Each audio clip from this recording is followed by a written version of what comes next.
Suis-je coupable d'avoir dit à mon amie que je suis fière d'elle? J'ai 25 ans, et mon propre appartement de 2 chambres, qui appartenait à mon oncle. Je me suis fait une amie pendant mes années d'université que j'appellerai Marie, qui a 27 ans. Marie a eu une vie familiale assez difficile, trop longue pour être détaillée ici. Je lui ai fait savoir que si jamais elle avait besoin de mon aide, elle pouvait toujours compter sur moi quoi qu'il arrive. Quand nous avons obtenu notre diplôme, je lui ai demandé d'emménager avec moi, sans loyer. Elle a essayé de payer, mais je savais qu'elle avait beaucoup de dettes pour payer ses études, alors je lui ai dit non, et de dépenser son argent pour s'en libérer. Elle en était très reconnaissante, et j'ai adoré la voir avec moi. Nous ne nous disputons jamais pour quoi que ce soit, nous avons toutes les deux les mêmes habitudes de nettoyage et les mêmes intérêts télévisés, donc il n'y a jamais de dispute à propos de la télécommande ou de qui doit sortir les poubelles, etc. Ce soir, nous étions dans un restaurant super chic à Londres, car Marie avait enfin remboursé la dernière partie de sa dette, s'était assuré une promotion incroyable à son travail, et avait enfin réussi son permis de conduire. Toutes ces réalisations au cours du même mois méritaient amplement une récompense, alors nous nous sommes déchaînés. Il y avait moi, Marie, 4 de ses amis de travail, et 2 amis que nous connaissons depuis l'université. C'était une soirée géniale, jusqu'à ce que je donne à Marie une carte disant qu'elle est incroyable, et que j'ai de la chance de l'avoir comme meilleure amie, avec pas mal d'argent à l'intérieur pour acheter sa première voiture. Elle a commencé à pleurer, et à me remercier, nous nous sommes étreintes pendant un long moment. Lorsqu'elle s'est éloignée, je lui ai dit que j'étais si fière d'elle pour avoir botté les fesses de la vie, pour avoir réussi, et pour avoir montré à son père que ses manières de connard ne pouvaient pas la retenir. Après avoir lutté pendant ses études, en rassemblant des sous et en faisant des boulots de merde, la voir dans la carrière de ses rêves et être une femme aussi accomplie est absolument inspirant pour moi. Elle avait l'air furieuse et m'a dit « S'il te plaît, ne fais pas ça, tu sais que je n'aime pas quand tu fais ça. » Elle ne m'avait jamais rien dit de tel, jamais, donc je ne sais pas d'où ça venait. Je me suis excusée, et j'ai dit que je n'avais pas réalisé que dire ces choses la contrarierait, car ça n'avait jamais été mon intention. Elle s'est juste moquée et a levé les yeux au ciel, et quand j'ai levé les yeux vers ses collègues, ils secouaient tous la tête et me regardaient fixement. Je me sentais tellement mal à l'aise que j'avais envie de me rétracter dans ma propre peau. Et j'étais mortifiée d'avoir blessé Marie. Marie ne m'a pas adressé la parole pendant le reste de la soirée et m'a ignorée à table. Lorsque nous nous sommes séparés pour rentrer à la maison, aucun de ses collègues ne m'a regardé en partant. J'ai dit pardon à Marie alors qu'elle se dirigeait vers sa chambre pour se coucher, mais elle m'a simplement ignorée, m'a dit qu'elle était fatiguée et que nous parlerions le matin. J'ai tellement peur qu'elle veuille déménager ou ne plus jamais me parler. Je continue à repasser chaque interaction dans ma tête pour voir si j'ai dépassé les bornes dans le passé, mais elle n'a jamais donné la moindre indication que je l'avais contrariée en disant ces choses auparavant. Tous ses collègues m'ont envoyé des messages disant que j'étais une conne de lui avoir dit ces choses et de la rabaisser, mais je n'ai jamais voulu dire quoi que ce soit de ce genre. Je ne savais pas comment mettre à jour ce post, car je n'avais jamais posté auparavant, alors quand les choses se sont produites, je les ai écrites dans un bloc-notes pour les mettre à jour plus tard, mais tout cela s'est passé en l'espace d'une journée. Je les publie toutes ci-dessous parce que je n'ai pas eu la chance de les écrire après tout ce qui s'est passé, car mon message n'avait pas encore de jugement. J'ai vu beaucoup de réactions mitigées à mon message, mais il y avait aussi de bons conseils sur la façon d'aborder Marie, alors merci pour ça. J'ai peur que tous ces conseils bien intentionnés se soient avérés vains, alors j'en suis désolée. Les choses sont horodatées approximativement pour montrer comment la journée s'est déroulée. Mise à jour, 1, 6h30 du matin. Je suis encore plus confuse que jamais en ce moment. Après être restée éveillée toute la nuit et avoir été constamment au bord des larmes, j'ai finalement entendu ma colocataire bouger dans la cuisine, alors je suis allée lui parler. Elle s'est comportée de manière tout à fait normale et a commencé à me parler d'un drame à son travail pendant que je restais là, incertaine de ce qui se passait ou de ce que je devais faire. Alors je me suis à nouveau excusée. Elle m'a regardée, confuse, et m'a dit « Pourquoi es-tu désolée ?» Je lui ai rappelé la nuit dernière et à quel point elle était en colère. Puis elle a ri et m'a dit « Ce n'est pas grave, ne t'inquiète pas pour ça. » Puis elle a continué à préparer le petit déjeuner. Je lui ai demandé si j'avais dépassé les bornes la nuit dernière, si l'argent était trop, et si je l'avais fait se sentir inférieure, et elle a répondu « Non. On est cool. Ce n'est pas grave, je pense que tout le monde a simplement mal compris la situation, et que tu prends les choses un peu trop à cœur. » Je suis encore plus confuse que jamais. Je lui ai raconté que ses amis m'avaient envoyé des SMS, me disant que ce que je disais était dénigrant et que j'étais une conne, et elle a juste haussé les épaules et a dit qu'ils avaient probablement mal interprété les choses et qu'elle leur parlerait. Mais je suis tellement essoufflée. Je suis tellement fatiguée, parce que je n'ai pas dormi, parce que je pensais qu'elle me détestait, que je lui ferais du mal et qu'elle ne me parlerait plus jamais. Mais elle va bien? Comme si elle était complètement normale, et qu'elle discutait avec moi comme si la nuit dernière n'avait jamais eu lieu. Je suis tellement confuse. Après avoir vu tant de commentaires disant que j'étais coupable, j'ai pensé que j'avais vraiment dépassé les limites cette fois. Mais elle n'est pas du tout déphasée? Elle semblait bouleversée, m'a ignorée pendant le reste de la nuit et ses collègues m'ont traitée comme une criminelle. Mais tout va bien, je suppose? Je ne sais plus. Je suis fatiguée, et je vais dormir, mais les choses me semblent toujours non résolues.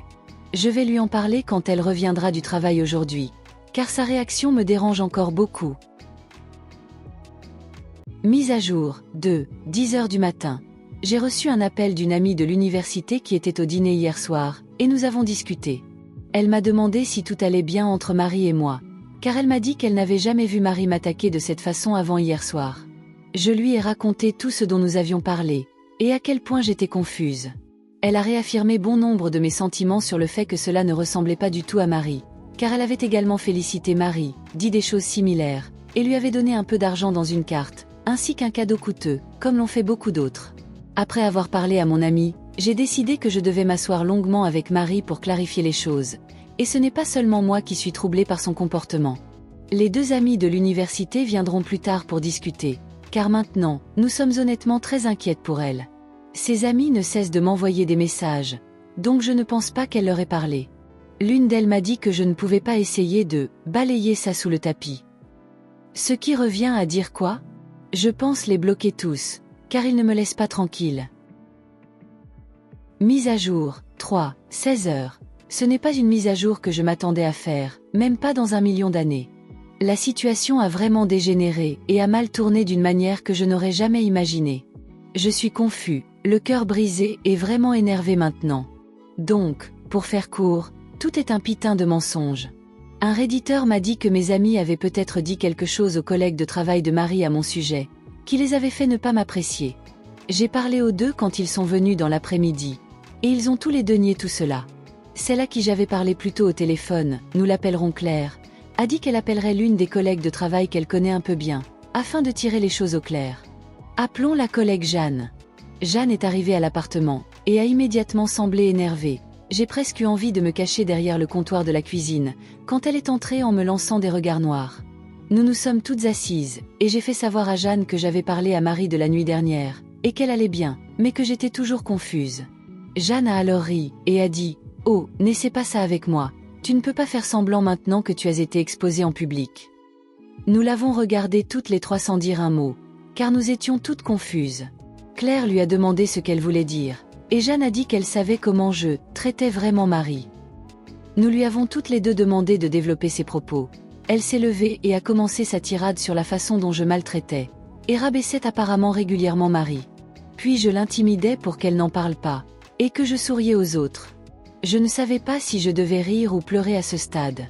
Elle m'a ensuite montré ses textos avec Marie, dans lesquels Marie lui écrivait en détresse parce qu'elle était enfermée dans sa chambre, parce que j'étais en train de faire une crise car elle s'était fait des amis au travail, quelque chose qui n'est jamais arrivé. Claire et mon autre amie ont pris le téléphone, et ont également parcouru les messages. J'ai dû arrêter de les lire car ils disaient tous que Marie avait peur de moi, que je l'avais piégée ici et que je lui extorquais un loyer. Tout cela me laisse engourdie, et morte à l'intérieur. Claire a fini par arriver à un point où Marie a dit que j'avais annulé son 21e anniversaire à l'université, et que je lui avais dit qu'elle n'avait pas le droit de sortir.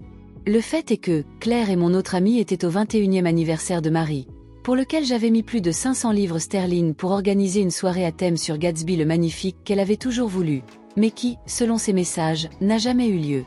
Nous avons passé en revue une grande partie des messages, et nous nous sommes rendus compte que Marie avait répandu des mensonges sur moi à tous ses collègues, comme quoi j'étais violente, et qu'elle ne pouvait pas déménager parce que je lui demandais un loyer trop élevé. Cela m'a complètement brisée. Marie était comme une sœur pour moi pendant nos années à l'université, et je ne peux pas comprendre pourquoi elle a dit une de ces choses. Cela a pris du temps, mais après que Claire et mon amie ont passé en revue toutes les accusations avec Jeanne, et que j'ai sorti mes coordonnées bancaires pour montrer que Marie ne m'a jamais fait un seul paiement à part sa moitié des factures, elle a semblé se calmer, et s'est installée dans la même confusion que nous ressentions toutes. Elle nous a fait savoir que Marie avait raconté cette histoire à tous ses collègues, et que la raison pour laquelle ils étaient en colère contre moi était parce que Marie disait que j'aimais utiliser une tactique de manipulation, où je prétends la soutenir en tout mais utilise son passé contre elle, quand nous sommes en privé. Ils ont tous pensé que c'était ce que j'avais fait la nuit dernière. Que tout ce que j'avais dit était censé être un compliment indirect. Honnêtement, je suis tellement confuse, à propos de tout, je ne peux même pas exprimer avec des mots la douleur, et la trahison que je ressens, du fait qu'elle ait répandu ces mensonges à mon sujet. Pour quelle raison?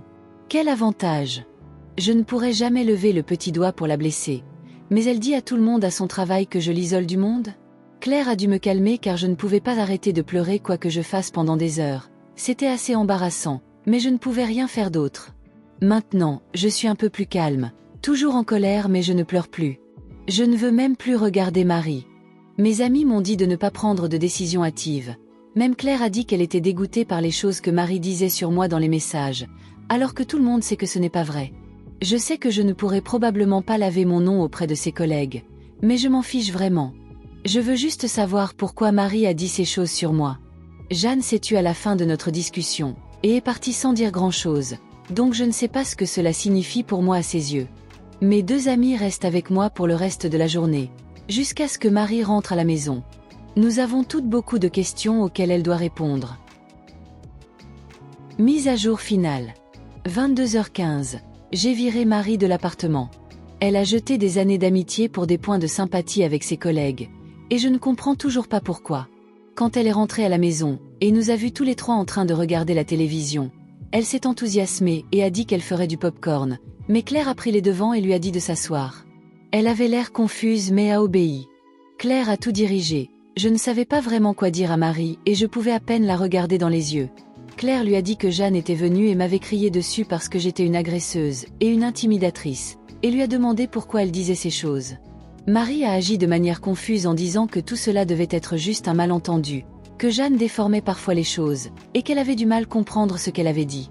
Puis Claire a posé des questions sur les messages textes, et a commencé à mentionner chaque événement, au cours duquel Marie avait pleuré à Jeanne en disant que j'étais une personne horrible. Jeanne s'est tue, et a ensuite essayé de dire que c'était une blague de travail, mais Claire n'acceptait pas cette explication. Elle a insisté davantage à propos de tout cela, et finalement Marie a craqué. Elle a commencé à pleurer, et à nous dire qu'elle n'avait jamais pensé à tout cela, que c'était une chose stupide, et que cela ne devrait pas avoir d'importance, qu'elle m'aimait de tout son cœur, et que c'était juste une histoire stupide qui allait trop loin. Elle a commencé à me supplier de lui pardonner, mais j'étais tellement fatiguée, et je le suis toujours. Je l'ai regardée dans les yeux pour la première fois, et je lui ai dit qu'elle avait une semaine pour trouver un logement et déménager. Puis elle a commencé à pleurer à chaudes larmes, et à me supplier de la laisser rester, qu'elle ne pensait pas que cela aurait d'importance parce que je ne travaille pas avec eux, mais je lui ai dit que je ne voulais pas de ce genre de conneries dans ma vie. Je lui ai alors dit, « Alors, tu inventes des mensonges sur tout le monde dans ta vie? Est-ce que tout cela est vrai ?» Elle est devenue très silencieuse, un silence de mort à ce moment-là. Je ne voulais pas y croire, mais la façon dont elle me regardait, et les mensonges qu'elle avait inventés sur mes abus envers elle, m'ont fait remettre en question tout ce qu'elle m'avait dit quand nous étions à l'université ensemble. Sur le fait que son père battait sa mère, sur le fait qu'elle était sans abri de 16 ans jusqu'à leur divorce. Je lui ai alors dit d'appeler sa mère au téléphone, et elle a paniqué. M'a supplié de ne pas le faire. Claire a alors compris où je voulais en venir et lui a demandé si tout ce qu'on nous avait dit sur son père était vrai. Elle a craqué et a dit qu'elle avait peut-être enjolivé certaines choses. Je suis tellement furieuse à ce stade. Qui diable invente ce genre de conneries tordues? Pour quel bénéfice? Je ne peux même pas écrire tout ce qui a été dit car cela s'est transformé en une dispute entre nous quatre. Lorsque nous avons appris que l'histoire tragique de la vie de Marie n'était rien d'autre qu'une concoction pour gagner la sympathie des autres. Ses parents sont divorcés, mais il n'y a pas eu de violence, ils sont juste plus amoureux, et se sont séparés. J'ai dû apprendre cela en appelant moi-même sa mère plus tard pour avoir des éclaircissements. Je n'avais jamais dit un mot à sa mère à propos de quoi que ce soit dans le passé, parce que Marie m'avait mis en garde contre cela. Elle a dit que je pouvais toujours être ouverte avec elle surtout, car elle n'avait pas honte, mais sa mère était sensible, et ne voulait pas en parler. Il s'avère que ma meilleure amie est une manipulatrice, et l'a probablement toujours été. Je suis tellement fatiguée et épuisée par tout ce cauchemar. Ce sera ma dernière mise à jour, car j'ai fini. Je suis venue ici pour demander de l'aide et des conseils afin de trouver un moyen de réparer une erreur que j'avais faite avec une amie de confiance. Mais il s'avère que les 7 dernières années ont été construites sur un mensonge. J'en ai marre. Avec Marie, avec tout. Je ne veux plus la revoir. Je sais qu'elle peut se permettre son propre logement, donc je ne me sens pas mal de l'avoir mise à la porte. Je me fiche de ce qu'elle fait maintenant. Je sais juste que je ne la veux plus parmi nous. Je pense que je vais me réserver des séances de thérapie après toute cette merde. Ce n'est pas une mise à jour heureuse, mais c'est la seule conclusion que j'ai. Merci à tous pour tous les conseils que vous m'avez donnés au fil des nombreuses mises à jour, j'apprécie tout cela. Je suis désolée que ce ne soit pas joyeux, mais j'espère simplement pouvoir passer à autre chose. Conclusion. 17 jours plus tard. Je n'aurais jamais pensé écrire autre chose pour compléter ce post, mais putain, ça a explosé du jour au lendemain. Je ne m'attendais pas aux réponses incroyables que j'ai reçues, ni aux personnes merveilleuses dans mes messages qui ont partagé leurs histoires et m'ont souhaité le meilleur. Honnêtement, cela m'a fait pleurer de voir ce flot de compréhension et d'empathie surgir de nulle part. Merci à tous ceux qui ont pris le temps de m'envoyer un message ou de commenter. J'ai maintenant lu chacun d'entre eux et je suis très reconnaissante pour tout le soutien que vous m'avez apporté.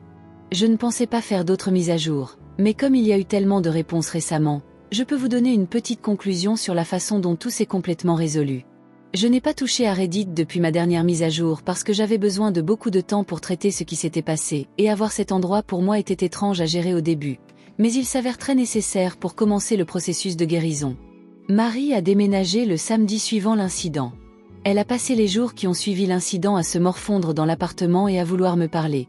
Mais j'ai refusé et je lui ai dit que j'avais besoin d'espace. Sa mère est venue le week-end pour l'aider à emballer ses affaires car Marie allait revenir vivre avec elle. Sa mère a clarifié beaucoup des questions que j'avais en tête. Marie m'avait toujours dit que son père avait été violent, mais sa mère l'aimait tellement qu'elle ne voulait pas le quitter. Alors elle a quitté la maison et s'est retrouvée sans abri à 14 ans, dormant sous les bancs des gares, juste pour ne pas avoir à vivre avec lui dans la maison. Elle n'a emménagé à nouveau que lorsque sa mère a finalement eu le courage de divorcer de son père. Cette histoire à laquelle j'avais cru pendant 7 ans, s'est avérée être complètement fausse. Non seulement Marie n'a jamais été sans abri, mais son père n'a jamais été violent et aimait beaucoup elle et sa mère. La raison pour laquelle elle ne l'a jamais revu, c'est qu'il était parti en Australie pour poursuivre sa carrière, ce qui était la véritable raison du divorce. Il aimait sa famille mais voulait encore plus réussir, alors il est parti. Sa mère m'a dit que le père de Marie l'invitait toujours à venir passer les vacances d'été. Mais Marie n'y allait jamais parce qu'elle déteste prendre l'avion. Le jour où elle a déménagé, je suis restée dans ma chambre et je me suis cachée. Mais elle a frappé à ma porte avant de partir et j'ai répondu. Je voulais toujours lui dire au revoir. Elle avait été mon amie la plus proche pendant si longtemps que je ne me sentais pas bien de la laisser disparaître de ma vie sans lui dire au revoir. Elle m'a demandé si je voulais récupérer l'argent que je lui avais donné pour sa nouvelle voiture. Mais j'ai dit non et je lui ai dit de l'utiliser plutôt pour une thérapie. Elle a beaucoup pleuré et a essayé de me serrer dans ses bras. Mais je l'ai gardée à distance. Je lui ai fait savoir que ce serait la dernière fois que nous nous verrions ou que nous nous parlerions. Je ne pouvais tout simplement plus être près d'elle en sachant ce qu'elle avait fait. Elle est partie en sanglotant et quand elle est partie, mon petit appartement en ville m'a semblé soudainement plus grand que jamais. Il a été difficile de m'habituer à être seule dans cet endroit. Pendant la première semaine où elle est partie, je m'attendais toujours à la voir dans la cuisine tous les matins, ou sur le canapé quand je rentrais à la maison. C'était pour le moins déstabilisant. J'ai eu mon premier rendez-vous thérapeutique la semaine dernière et je pense que ça s'est bien passé. Je n'ai pas suivi de thérapie depuis mes études, j'étais donc très nerveuse au début, mais ma thérapeute est une femme très gentille qui m'a aidée à comprendre que les mensonges de Marie étaient de sa propre création, et que je n'avais rien à voir avec eux. Beaucoup de gens ont dit qu'elle était probablement une menteuse compulsive, peut-être même une narcissique, et elle semblait assez d'accord avec cette idée d'après ce qu'elle avait entendu. Une autre révélation. J'ai rencontré Jeanne pour prendre un café car elle m'avait demandé de la rencontrer pour clarifier certains détails. Elle m'a dit qu'elle se demandait pourquoi Marie faisait de moi la cible de son histoire d'abus et a commencé à demander aux gens de son bureau ce qu'elle avait dit de moi dans le passé. L'un d'eux s'est démarqué. Un peintre, il travaille dans la restauration et la distribution d'œuvres d'art, qui utilisait son art comme moyen de canaliser son histoire traumatisante avec sa belle-mère abusive. Apparemment, Marie l'aimait beaucoup. Et elle lui avait donc d'abord parlé de ses abus, pour se rapprocher de lui. Elle avait mentionné qu'elle l'aimait dans le passé, mais je ne pensais pas qu'elle irait aussi loin pour créer un lien entre eux. Il avait été furieux lorsqu'il avait entendu la vérité, et maintenant il ne lui parle plus. Jeanne m'a dit que peu de gens le font maintenant. Ils étaient tous inquiets qu'elle invente des choses sur eux, et leur cause des ennuis au travail, donc ils la tiennent à distance en conséquence. Je me suis sentie un peu mal quand j'ai entendu cela car je sais que Marie traverse une période misérable avec notre groupe d'amis, qui l'expulse également. Jeanne s'est excusée auprès de moi, mais je lui ai dit qu'elle n'avait rien à regretter, que tout cela était dû à Marie et qu'elle essayait seulement de protéger celle qu'elle considérait comme une amie maltraitée. Nous nous sommes quittés en bons termes, mais nous n'avons pas grand-chose en commun, donc je doute que nous soyons amis à l'avenir. Claire est venue passer un peu de temps avec moi, ce qui m'a aidé à surmonter un peu la solitude. C'est dur d'être seule après avoir eu quelqu'un pratiquement attaché à votre hanche, avec vous pendant si longtemps. Merci à vous aussi qui avez laissé des messages si gentils dans les commentaires, dont beaucoup ont été très utiles. Je suis tellement reconnaissante à vous tous pour vos conseils et votre réconfort que vous m'avez apporté. Cela a rendu une situation merdique tellement meilleure, de savoir qu'il y a des gens qui ont vécu la même chose, et qui offrent des mots d'encouragement aux êtres perdus comme moi. Merci à tous. Merci d'avoir écouté cette story. Qu'auriez-vous fait dans cette situation? Et pour ceux qui sont restés jusqu'à la fin, je vous en remercie. Si vous aimez ce type de contenu, n'hésitez pas à mettre un pouce j'aime à la vidéo et à vous abonner si vous ne l'avez pas déjà fait. Prenez soin de vous et de vos proches. À très bientôt.